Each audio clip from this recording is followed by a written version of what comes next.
Good morning children. How are you all? Today we are going to do for Standard 5 Subject English 1 Chapter 2 Part 2. Okay, and the chapter is about friendship.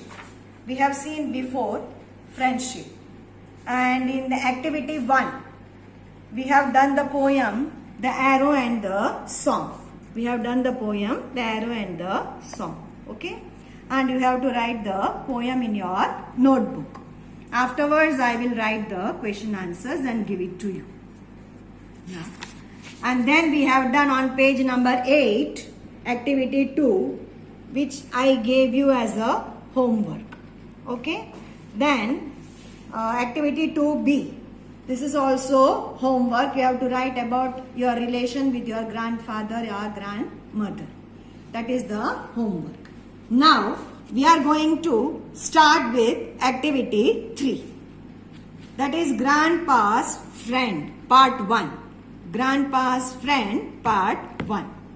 First I will read out the lesson. Mom, I am home. John slammed the door and dropped his books on a nearby chair. Something smells good. With his nose in the air, he followed the sweet aroma into the kitchen. Hi, John. Home already? His mom turned around. She had just placed a plate of fresh baked cookies on the counter near the open window. Okay. Now, ऐसा नहीं है कि friend कोई person ही friend हो सकता है, लेकिन कोई चीज भी हमारा बहुत हमको मन पसंद हो जाती है, वो हमारा अच्छा फ्रेंड बन सकता है. यहाँ पर भी ऐसा ही है. ग्रैंडपा यानी दादाजी. दादाजी का कोई एक चीज फ्रेंड हो गया था. वो कौन सी चीज है? Okay, that is what we are going to learn in the lesson. और वो ग्रैंडपा को वो चीज क्यों इतनी पसंद थी, ओके, उसके साथ क्यों इतना अटैचमेंट था, वो सब इस लेसन में हम पढ़ने वाले हैं. हमको भी कोई और चीज, जैसे कि किसी ने हमको गिफ्ट दिया है, कोई पेन गिफ्ट दिया है, कोई फोटो गिफ्ट दिया है, वो उसको हम संभाल के रखते हैं, उसको अभी हम कभी भी फेंकते नहीं है. Understood? We keep it very safely. तो यहाँ पर भी ग्रैंडपा ने कोई एक चीज को बहुत अच्छी तरीके से संभाल के रखा था और उसको यूज भी करते थे. What is that thing that we are going to learn in the lesson grandpa's friend. और वो चीज जो है ग्रैंडपा का बहुत बड़ा फ्रेंड बन गया था. Okay, now the lesson. Mom, I am home. यहाँ पर जो कैरेक्टर्स है वो कौन कौन है? मॉम है यानी मम्मी है, जॉन है जो उनका बेटा है, और पॉप यानी ग्रैंडफादर है, और वो जॉन का फादर है, उनका नाम है Matt. Okay, and this story is from foreign countries. यहाँ हमारी कंट्री का स्टोरी नहीं है, it is from foreign country. I think somewhere in England. Okay, so we'll see here. Mom, I am home. John slammed the door and dropped his books on a nearby chair. John school से आया और चिल्ला के mummy को बोलने लगा कि mom, I am home. Mummy, मैं घर पे आ गया हूँ. जोर से उसने दरवाजा बंद करके, यानी खुला हुआ दरवाजे को बंद करके अंदर आ गए. ओके, एंड सब बुक्स, जैसे हम स्कूल में से जाके बैग फेंक देते ना कुर्सी पर, वैसे जॉन ने भी क्या किया, बुक्स भरा हुआ जो बैग था नियर बाई चेयर, जो पास वाली चेयर पर रख दिया. Okay, mom, I am home. Mom, मैं घर पे आ गया हूँ. ऐसा करके दरवाजा को पछाड़ के वो घर के अंदर आके नियर बाई पास वाले चेयर पे अपने बुक्स को रख दिया. Okay, something smells good. अपने नाक को किचन की ओर लेते हुए जाते हुए उसने बोला कि मम्मी, कुछ अच्छा स्मेल आ रहा है, कुछ अच्छा पकने का स्मेल आ रहा है. With his nose in the air, he followed the sweet aroma into the kitchen. Sweet aroma यानी मीठी खुशबू. स्वीट एरोमा का मतलब है मीठी खुशबू लेते हुए वो किचन के ओर जा रहा है. कौन जा रहा है? जॉन. ओके. हाय जॉन, होम ऑलरेडी? मम्मी ने बोला कि हाय जॉन, आ गया तू? His mom turned around. Mummy ने उसको पीछे मुड़ के देखा. She had just placed a plate of fresh baked cookies on the counter near the open window. Mummy ने तभी थोड़ी देर पहले ही डिलीवरी यानी किचन का विंडो होता है ना, वहां पर कुकीज यानी बिस्किट्स बेक करके वहां पर विंडो पर उन्होंने रख दिया था. और कुकीज किसके लिए बनाया था? जॉन और उसके दादाजी और पापा के लिए उन्होंने बनाया था. और जैसे ही जॉन अंदर आया वो खुशबू को लेते हुए किचन की ओर बढ़ने लगा. तभी मम्मी ने कुकीज का प्लेट विंडो पर रख दिया था. Pass on to page number 9. You can see here in the photo. John आया, मम्मी यहाँ पर प्लेटफॉर्म पर कुकीज रखा है. John reached for a cookie and looked outside. It was a kind of day that made John feel warm inside. Pop, John's grandpa, who lived with them since grandma had died, came through the door. John cookies लेने के लिए घर के अंदर यानी kitchen के पास गया, यानी प्लेटफॉर्म के पास गया और लुक्ड आउटसाइड, बाहर विंडो में से बाहर देखने लगा. और वो ऐसा दिन था, स्प्रिंग सीजन यानी स्टार्टिंग ऑफ समर.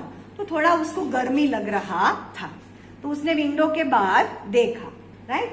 एंड उसको घर के अंदर थोड़ी गर्मी लग रही थी. अभी पॉप के बारे में आपको बता रही हूँ. पॉप जो है जॉन का ग्रैंडपा है. ग्रैंडपा यानी ग्रैंडफादर. ग्रैंडमदर के डेथ के बाद ग्रैंडफादर जॉन की फैमिली के साथ में रहते थे. ओके.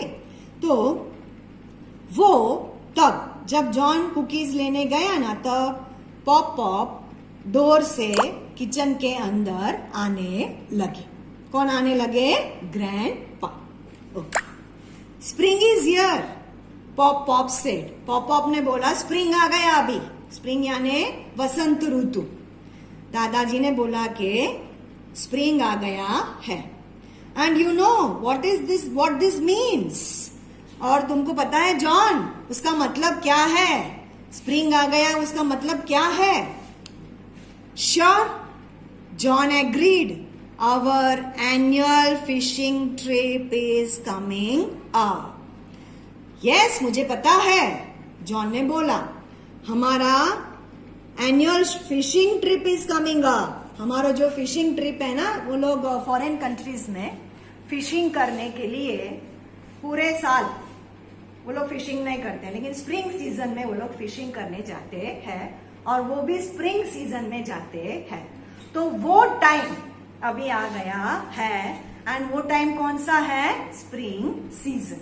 ऐसा जॉन ने दादाजी को बताया. Amused, Pop winked at John while heading straight for the cookies. Amused, दादाजी खुश हो गए और Pop winked at John, John की ओर देखने लगे.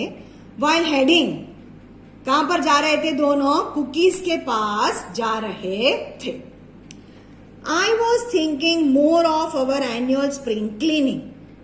John's mom suggested. Tomorrow, John, you have no school and I can expect some help, okay? Okay, John agreed unwillingly. I was thinking more of our annual spring cleaning. किसने बोला ये word? Mummy ने बोला. Johns mom ने बोला कि मैं सोच रही हूं कि अभी स्प्रिंग सीजन आ गया है, तो पूरे घर का साफ सफाई हम कर देते हैं। ओके, और मुझे ऐसा है जॉन के तुम्हारी कल छुट्टी है, तुम्हारी कल छुट्टी है, तो तुम्हारी ओर से मुझे हेल्प भी मिल जाएगा, बराबर है ना, ओके ना? ऐसा मम्मी ने जॉन को पूछा। तो जॉन ने क्या जवाब दिया? Okay okay. John agreed unwillingly, उसको मन नहीं था, काम करवाने का मन नहीं था, लेकिन उसने ना मन था तो भी हाँ बोला, ओके ओके ऐसा बोल दिया।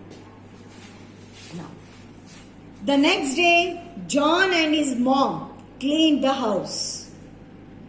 They cleaned upstairs, inside, outside, until everything was spotless. Tired, they sank into the couch. Pointing to Pop-Pop's chair, John's mom exclaimed, "Oh, that old chair has got to go. We will buy Pop-Pop a new one." The next day, दूसरे दिन हो गया, यानी छुट्टी थी John की, तो mummy और जॉन दोनों ने साफ सफाई शुरू कर दी, पूरा घर साफ कर दिया। क्या क्या साफ किया? दे क्लीन द अपस्टेयर, ऊपर का पार्ट अपस्टेयर साफ किया, घर के अंदर, घर के बाहर। Okay, until everything was spotless, एक भी दाग नहीं था, एक भी दाग छूटा नहीं था। वैसे वो दोनों ने साफ पूरा घर को कर दिया।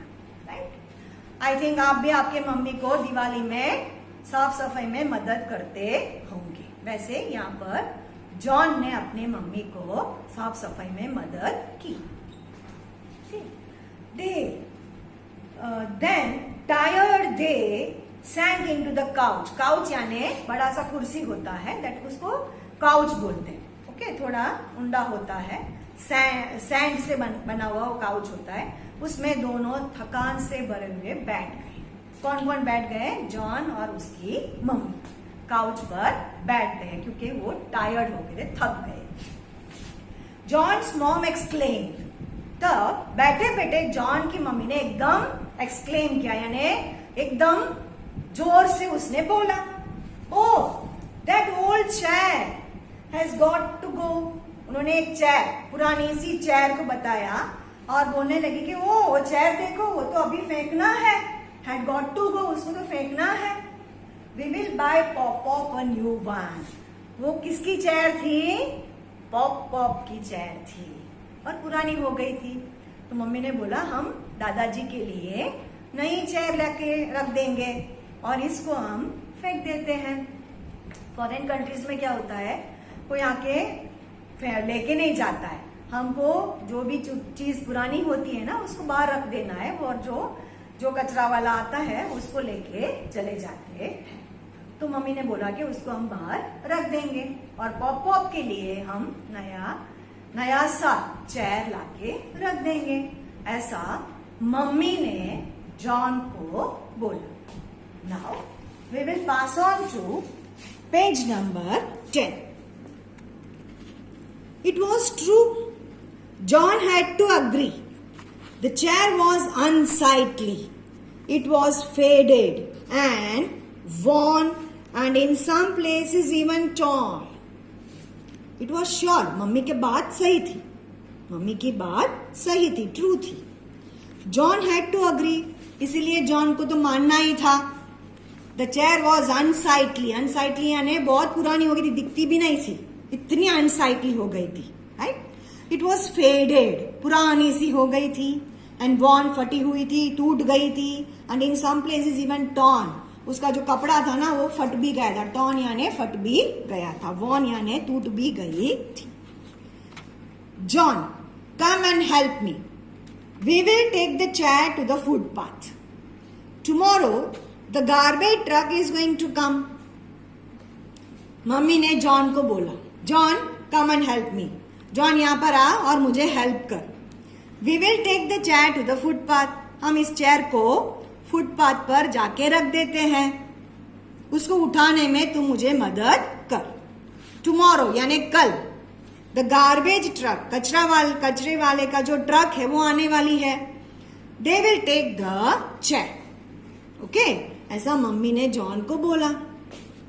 As they attempted to move the chair, Pop-Pop walked his way through the door. जैसे ही वो लोग चेयर को मूव करने लगे ना, तब कौन वहां पर आया? दादाजी. पॉप आए वहां पर, उनके रास्ते में आ गए डोर के पास. Seeing what was happening, he quickly blocked their way. उनको पता चल गया कि ये लोग चेयर फेंकने वाले हैं, राइट? तो उनके रास्ते में आके खड़े हो गए. Oh no, he objected. You can't take my chair. दादाजी ने बोला, oh no, आपको इस चेयर को लेके नहीं जाना है, और रुक गए. और he objected, उन्होंने ना बोला कि you can't take my chair, मेरी चेयर को आप लोग ले जा सकते नहीं हो, मेरी चेयर को आप फेंक सकते नहीं हो. ऐसा बोल के दादाजी ने वो दोनों को रोक लिया. Okay, for today this much is enough. Okay, this is part 2. इतना आज के दिन इतना बहुत है. और in the next session in part 3 we will continue the lesson. Till then you have to read the lesson. Okay, आपको पूरा चैप्टर पढ़ना है, और जहां पर मैंने आपको एक्सप्लेन किया है वहां तक आपको रीडिंग करना है. Okay, till then take care of yourself, stay home, stay safe. Thank you.